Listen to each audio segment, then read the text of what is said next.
Okay, the recording has been started. Okay, great. Thanks, Chris. Folks, for some of you who were not part of the hearing this morning, I will introduce myself and say why we're here. This is a public comment period scheduled for docket number CC-2021-OGR-01-002 regarding the application for integration for Snake River Oil and Gas, consisting of the east half of the southeast, I may want to make sure I'm reading this, yes, of the southeast quarter of section 9, the southwest quarter of section 10, the north half of the northwest quarter of section 15, and the north half of the northeast quarter of section 16, township 8 north, range 5 west, Boise Meridian, Fayette County, Idaho. This is, for some of you who have seen me before, when we've had town halls out in Fruitland where we have a good, robust back and forth, where we have a lot of education and comments that are shared back and forth. This is going to be a little bit more formal. This is simply a public comment period where members of the public, whether they're mineral interest owners within the unit or not, are able to hear their comments and opinions or whatever they feel like sharing in a public forum, as you know, so that everything's fully transparent. It's 6 o'clock. I've got this scheduled until I think 8 p.m. I don't know that we'll go that long.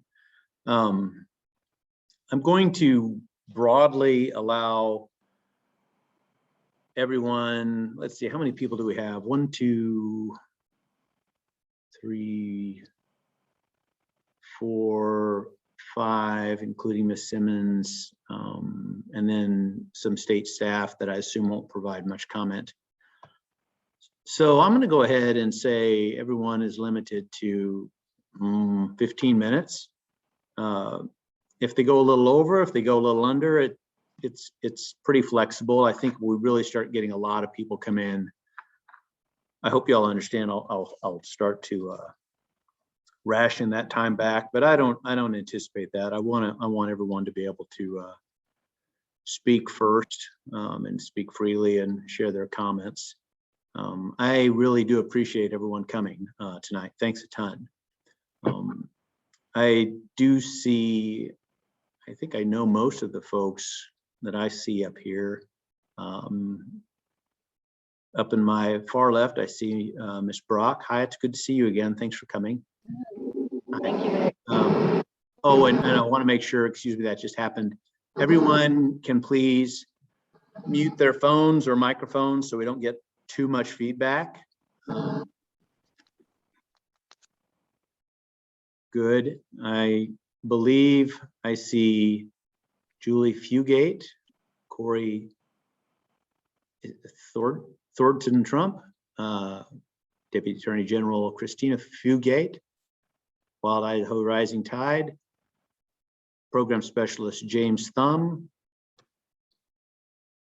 Facilitator Mr. Chris Gozo, and here in the room I have my glasses on, Ms. Simmons, I think. Yeah, Sharon Simmons, right? Yes. Thank you. And it looks like Shelley's entering again. That's fine. She may have a couple of different things going on, and we don't mind. Just for sake of convenience, I'm going to, if you're okay, Ms. Simmons, provide comment first since you're here in the room, and then we can go to folks who are joining virtually via Zoom. So what I'm going to do is really funny. I'm just going to turn the computer around because you know it's just you and I alone in the room, and you could sit or stand or whatever you'd like. Okay, let's go ahead and do that. You're going to have a really cool. Mick, before we get started, could I ask Wild Idaho Rising Tide and Shelley to mute your devices just to make sure we don't pick up any background noise? Yeah, let's do that. And I also want to kill the background here because Ms. Simmons is kind of off. So now you can just see, well, that's much more boring. That's probably more realistic though. And we have one more participant named Shelly that has an unmuted device. You can go ahead and mute yours too until it's your turn to speak. I am muted on my laptop. I just shut my phone off. I had trouble getting onto my computer, so I should be muted on the laptop. I shouldn't. My phone's turned off. Okay, it looks like that other Shelly participant just went away, so that probably just disconnected. That was my phone. Yeah. Thank Right. you. Okay, thanks a ton, everybody. Ms. Simmons, I'm just going to turn around and you can walk right up and if you've ever been on a video conference before, all right? Lean in and share what you want to share. All right. All right, you're live. I am Sharon Simmons. I live at 8680 Shannon Road in Payette. I am a mineral owner in the designated 300-acre section. And I haven't agreed to sign any leases over to Snake River. And I have concerns, and I don't know where it stems from, where they get their figures to begin with for their $100 an acre and their 1/8 for your, I don't know what they call it, but anyway, it's 1/8. Royalty. It'd be a royalty. I did some checking, and I have a friend that lives in Pennsylvania. And in Pennsylvania, they gave $1,000 an acre and 15% royalty. And the friend that I know, she owns 147 acres, and she was written a check for the agreement of $147,000. So, you know, if you put that in perspective to what Snake River is giving the Idaho residents for the 300 acres, that's 30,000 versus 300,000, substantial difference. But, and I don't understand why there would be such a huge disparity in this difference in price. I'm concerned about my own neck in this with my property. Everything I have is in my property, and I own 7.8 acres, so it's a little bit bigger piece of property compared to the majority of people that are within this designated 300 acres. Of course, there's some that are quite a bit larger too. And I'm concerned over our natural, basically the water. And it's my understanding over time, all these well casings will eventually leak. It's not a matter of question, will they ever leak? They will. And so how long are we spanning before that starts contaminating our water? Why would the departments of land okay a well to be drilled and then to be gone underneath the river right next to the city's water source and many people's? I just don't understand that. Another fact I found quite interesting through a conversation with a friend is that Washington State is often ahead of Idaho in a lot of different areas. And in Washington State, if you are going to build a home with natural gas in it, you are going to be taxed higher and you're going to pay more for all your permits, because the democratic way to go is to reduce the consumption of fossil fuels, and natural gas is a fossil fuel. So that's an interesting point that was just brought up to my attention. But my concern is keeping our state healthy and not taking my rights away because the other people around me think that this is a good idea. Although my personal opinion is they do not know what this matter is about. They just signed, and because I've asked several of them and they don't know. scary. But anyway, that's about all I have to say. I'm just concerned about my own neck, my own skin, but two, our whole area here with the water. I'm afraid this would be far reaching if the contamination, when that contamination happens. Thank you. Thank you. And for convenience, if you want to set up here, you can. So I can see. You're welcome to do that, right? Because that's, I'm not one to, it's a little awkward, I think. So let's, well, we're gonna be 6 feet apart and I'm all entirely vaccinated and inundated and all of that other stuff, so. Okay. Thank you, Ms. Simmons. I appreciate it. Thank you. Again, next I have, and this is just in the order that I'm seeing the screen up there. It would be Julie Fugate. If you would like to provide any public comment at this time, you're welcome to. Can you hear me okay? Yes, thank you. Great. Thanks for the opportunity to talk.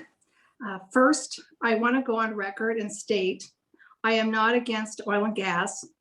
I drive a car that uses fuel and I heat my home with natural gas. My motivation in regards to the work I do with oil and gas, in a nutshell, is risk for property owners. There appears to be many mistakes with this application. The explanation in regards to the map was to add acres as a protection for others just outside the 300-acre spacing unit. If this was the case, why isn't this protective wall provided around the entire 300 acres? It is extremely concerning that IDL relies solely on the word of Snake River Oil and Gas that they in fact have leases. IDL does not examine those leases. IDL does not do anything to confirm that Snake River Oil and Gas is correct. And IDL does not even do so after Snake River Oil and Gas has submitted incorrect maps and landman notes in this very case. Snake River Oil and Gas cannot even get the legal description right on their paperwork. How can we trust that actual drilling and casing was done right and safely for the residents of Payette County? Please reject this application. Thank you. Thank you, Ms. Fugate. I appreciate that. Next on my list is Miss Shelley Brock. Ms. Brock, if you're prepared to offer any comment, you're welcome to at this time. Thank you. Can you hear me okay? We can. Thank you. All right. By the way, I have to apologize. This morning I tried to log in from work and couldn't get any sound at all. And then when it finally came through, I guess I wasn't muted. So pardon me for that. My name is Shelley Brock. I live at 8770 West Chaparral Road in Eagle. I'm the president of Citizens Allied for Integrity and Accountability, and I'm speaking tonight on behalf of Kaya, including our members who live within this spacing unit around the Fallon 110 gas well, but really also on behalf of all Idaho communities that could be impacted by your ruling on this application, Mr. Thomas. I had to work this morning, as I said, so I did miss most of the morning's hearing, but I do want to comment on a few things that I did hear or I heard later were said. The topic of well treatments, including fracking, came up this morning, I understand, before I got on. And I want to say that I appreciate Mr. Brown's candor when he apparently stated that he could not say that fracking would never happen here. I distinctly remember 5 years ago, him taking a bunch of people on a bus tour over in Payette County and him stating unequivocally to people who asked him questions about that they definitely were going to frack here or fracture some of these wells. So he promised then that they would do it if they needed to. So I'm glad that he was honest this morning when he was questioned about that. But one thing that I didn't hear was said was any reference to the risks of acidizing these wells. I know that well treatments were brought up, but acidizing presents a huge risk to our aquifers and to the health of human and animal populations. There's massive documentation about this. It's a known fact that for decades, problems have arisen from acidizing wells.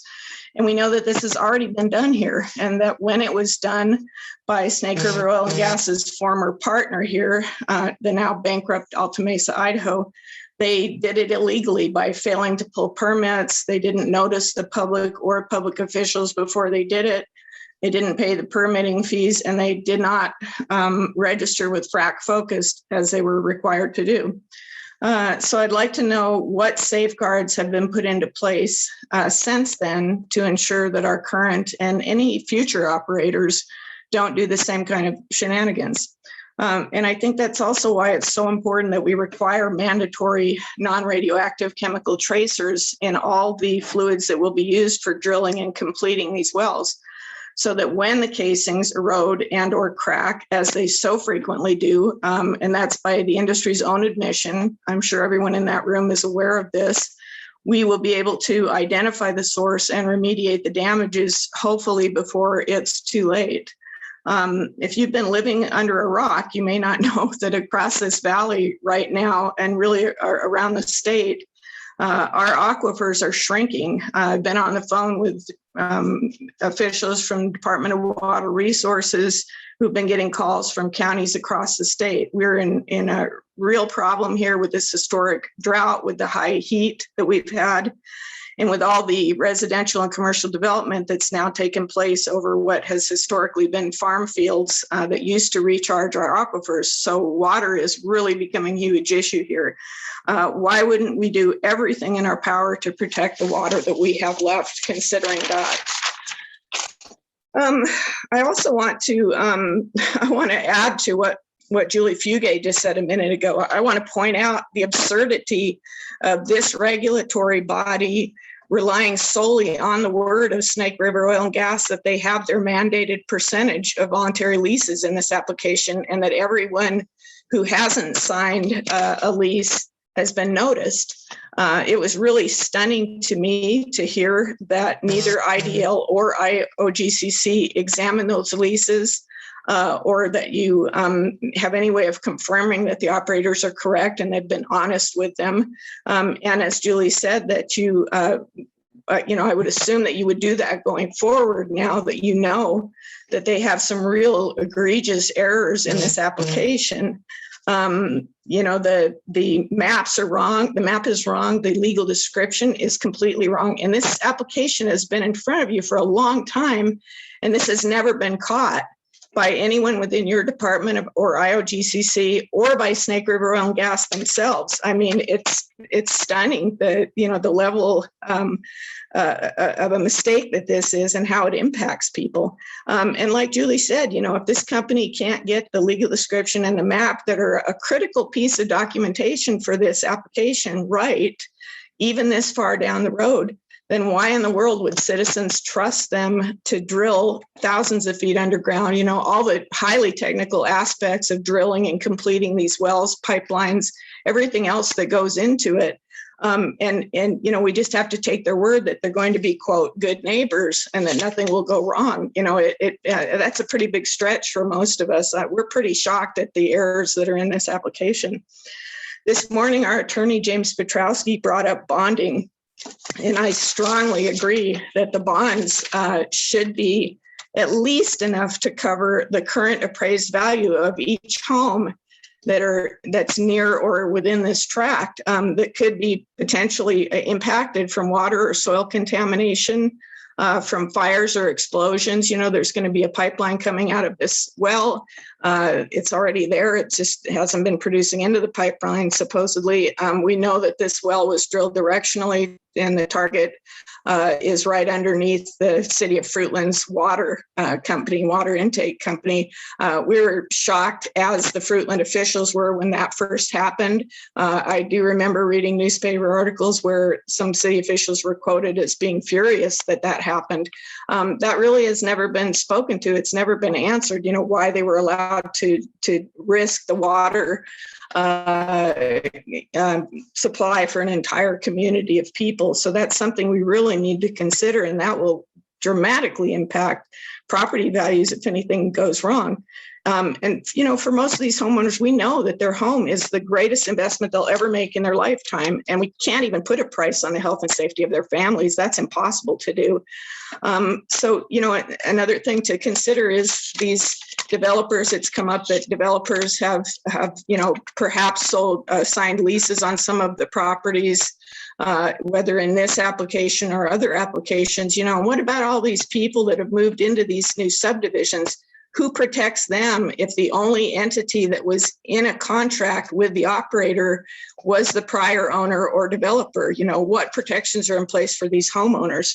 Who's going to protect them if you regulators, who we taxpayers pay to keep us safe, do not? You know, so I would ask you to please pause this application to address the questions that have been raised today and make sure that the terms of this integration or forced pooling contract or application are just and reasonable for the citizens who are living here, instead of just an out-of-state operator that's here to profit off our resources and a couple of large landowners who don't live right there and will not be negatively impacted as the people who do. Let's see. There was one other, you know, I wanted to comment on what Ms. Simmons said. She made a really great comment. She talked about the difference in sign-up bonuses and percentage of royalties that were paid in this state. And I recall that being brought up on some of the landman notes that I read a couple of years ago. And the landman's answer to homeowners who he was approaching and trying to get to sign leases, who said, how come, you know, we get paid so much less here than in other states? He said, well, there's just not that much oil and gas here, so we can't pay that. Well, I think everyone needs to really seriously consider that if our hydrocarbons are that minimal here, you know, that people are going to be getting a few dollars a year, possibly for the oil and gas that's under their homes, and they're being asked to take huge risks, both financial, health, mental, emotional, you know, risks by being dragged into these contracts against their will. Is it worth it? Is it worth it to have this industry here? You know, I mean, if we don't have enough oil and gas here that they can afford to put up big bonds and pay to protect these people and our aquifers, then maybe we really have to think hard about it. And I, like Julie Fugate, am not opposed to oil and gas. You know, I've used it my entire life. And I'm grateful to the oil industry, the petroleum industry. They've done a really dirty, dangerous job. You know, a lot of people have been injured and killed working for this industry. A lot of people have lived through boom and bust cycles, as we all know. And a lot of people have really sacrificed to bring us energy for our homes and our vehicles. But, you know, if it can't be done responsibly and cleanly in our neighborhoods, it doesn't belong in residential areas. You know, the impacts are just so far reaching. So I just want to clarify that. Nobody in Kaya is opposed straight up to oil and gas. We're just opposed to the way it's been done and what this industry has been allowed to get away with for decades. And we're not going to take chances on seeing our water and, you know, people's property rights trampled on here and our water contaminated. So thank you very much for letting me speak. Thank you, Ms. Brock. I appreciate that. Next on my list is Corey Thornton Trump. Is that correct?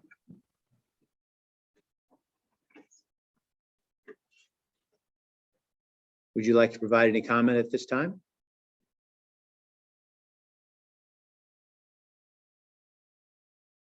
Okay, thank you. I just got a message from Corey that Corey will not be commenting at this time. Let's see. Chris, James, Christina, I'm assuming department staff doesn't have any comment. Last person I have up is Wild Idaho Rising Tide. If you're able to unmute, and you're welcome to provide comment at this time. Obviously, we're way ahead of schedule, but you know, you say what you'd like. Thank you. Can you hear okay? Yeah, we're good. Thank you. I know last time you tried to contact, we had some technical issues, so I'm glad you're on the phone now. Yes, and we do want to initially insert the disclaimer that We find it hard to provide informed comment at this time as we are unable to access the evidentiary hearing that was held earlier today, September 16th, as a link to that is not yet provided up on the Idaho Oil and Gas Conservation Commission website. So there are many questions we have about this situation that would be answered by viewing that video. So we look forward to that being made available and would like to base our comments on any information that we can derive from this morning's hearing.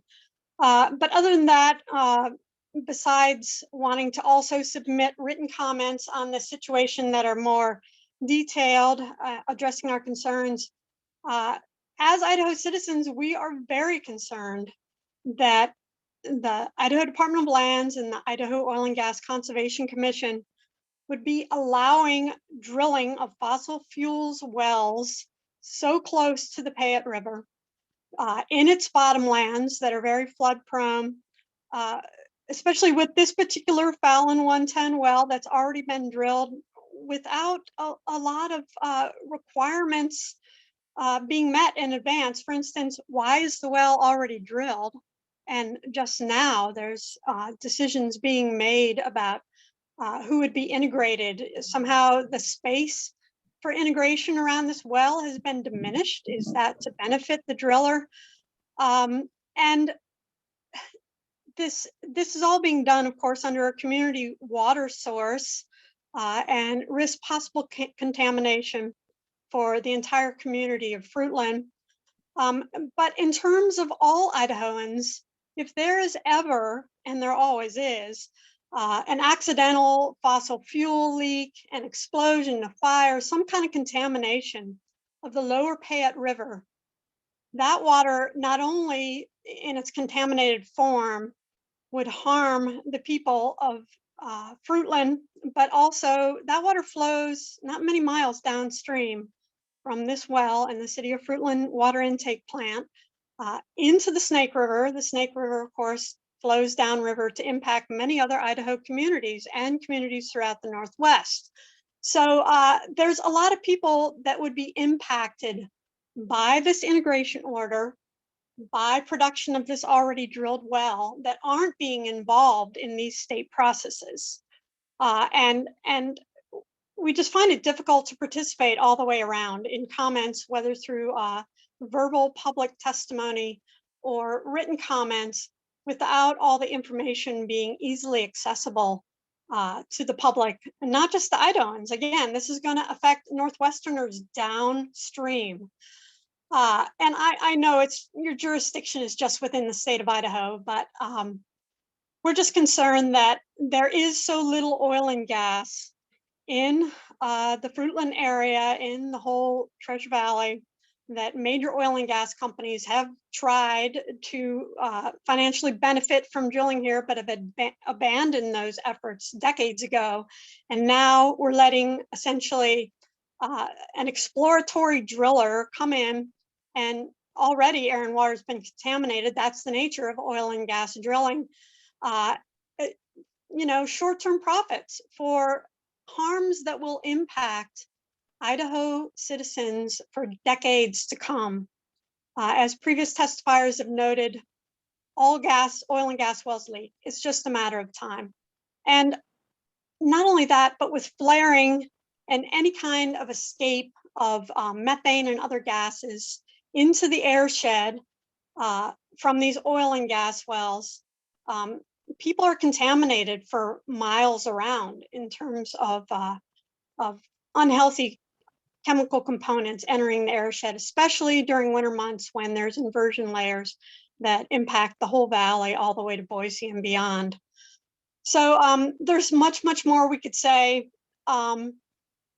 We also find it rather strange that the one Idaho citizen who most financially gains from oil and gas regulation and oil and gas development and production, the one citizen who most financially gains from all these processes, yourself, Mick Thomas, is actually presiding over these hearings and making decisions that impact all the rest of us who won't gain, in fact, will be financially, physically, environmentally harmed.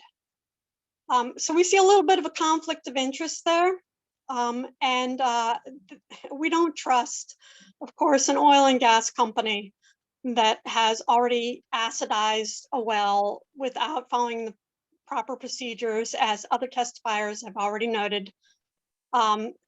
There's nothing to trust of the oil company's procedures, of the state's procedures in any of these proceedings for Idaho citizens.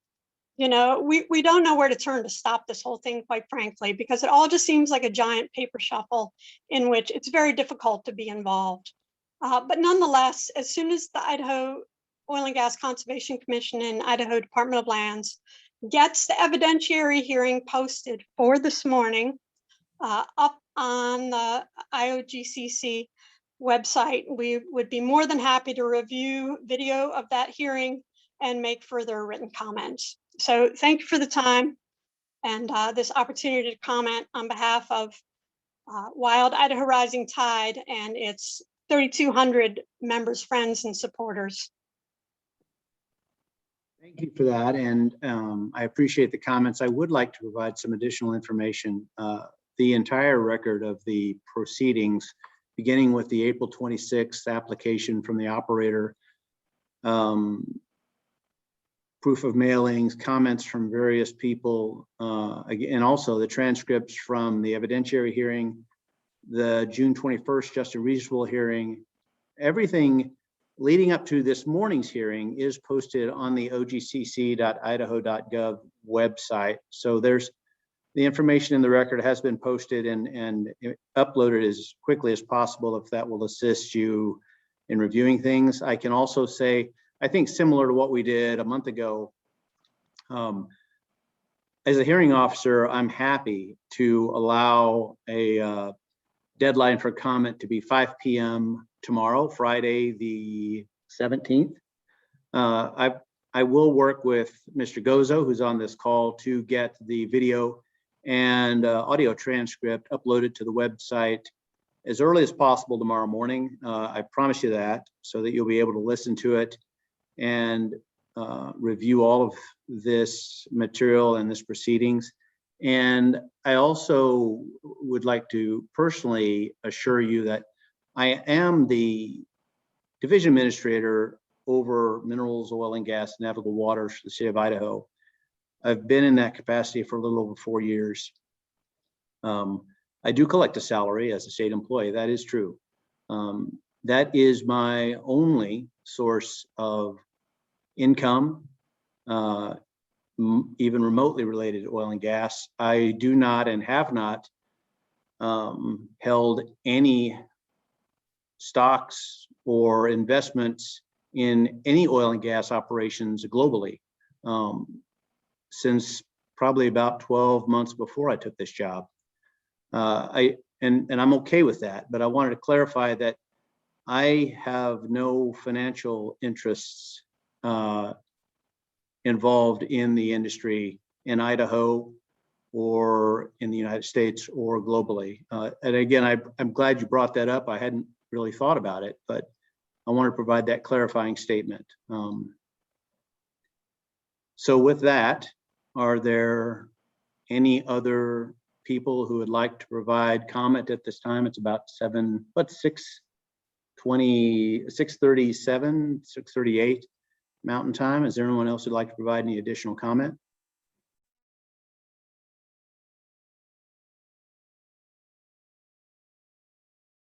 Okay, I appreciate that.